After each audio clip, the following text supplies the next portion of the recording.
Okay, I want to start by saying welcome everyone to this year's student orientation. My name is Jeremy Jackson and I'm an English instructor here at Medicine Hat College.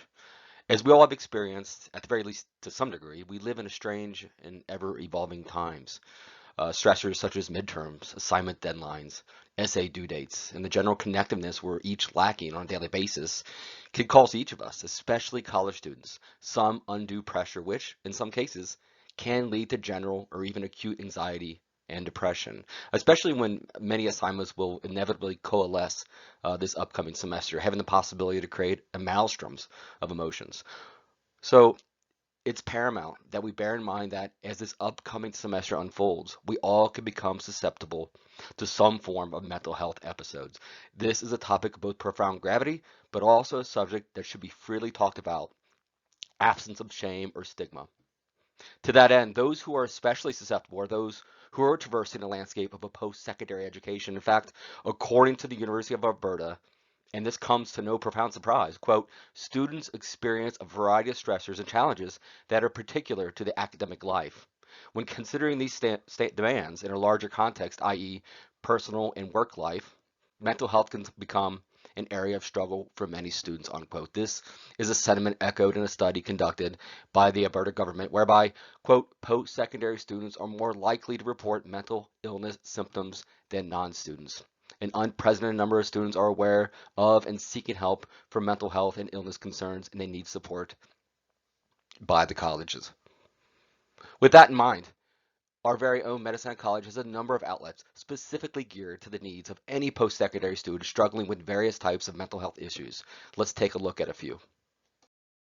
Okay, so despite being constructed to cater to the sort of brave new world we all live in, Medicine Hat College Counseling Services is still offering a modified mode of delivery whereby those struggling with most brands of mental health can make contact via Skype or by phone in order to receive a confidential, even anonymous counseling session.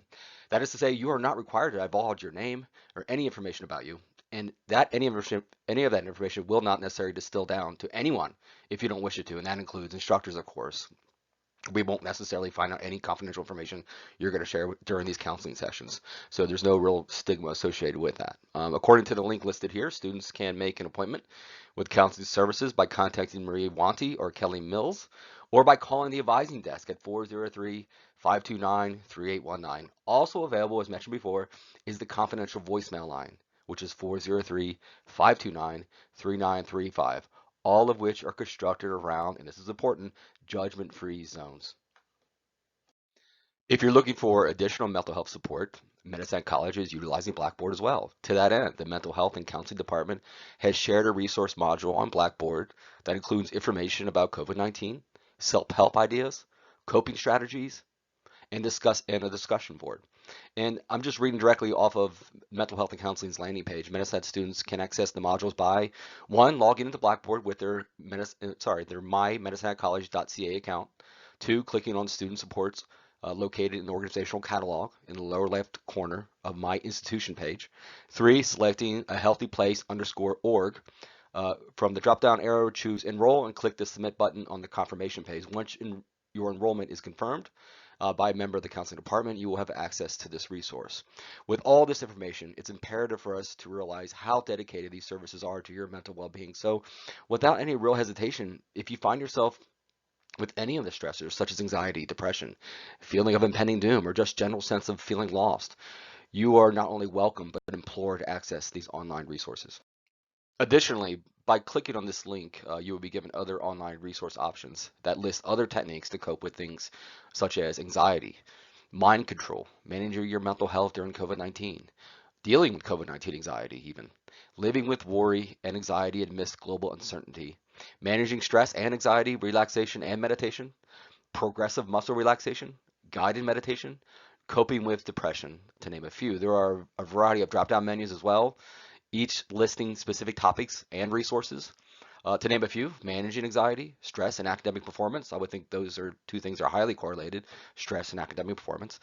Depression, self-harm, grief relationships, self-image, isolation and loneliness, and even addiction. So please log in and check those resources out if they're applicable to you or someone you're concerned about. Okay, according to the Mental Health and Counseling Services web link, there are a number of signs that may indicate that you are a student in need of support. Talking or writing about suicide or harm to others, escalating intense, erratic, or very inappropriate emotional responses, saying goodbye, giving important or expensive personal things away, such as mobile device or computer, talking about isolation from friends or with friends and others, absentee from classes, group work, or social sports groups, talking about deepening personal depression, escalating anxiety and panic, feeling of drowning or loss of control. Talking about rapid weight loss, not eating it at all or eating followed by vomiting, cutting or evidence of other self-harm, loss of contact with reality, including delusion, talking about or doing physical or verbal abuse of others, and speaking about plans to seek revenge on harm to others, or naming specific people who have wronged him or her. Finally, while accessing this link you see here, you will have the opportunity to sort of triage your own mental health or perhaps another individual you are concerned for. In that event, you can contact the Student At-Risk Support Team, which is offered by clicking the link of the same name. You will also have access to helpful documents such as how to know if someone needs help and how to help someone in distress, all of which are geared towards the stressors and mental health of the post-secondary student. So you guys, okay?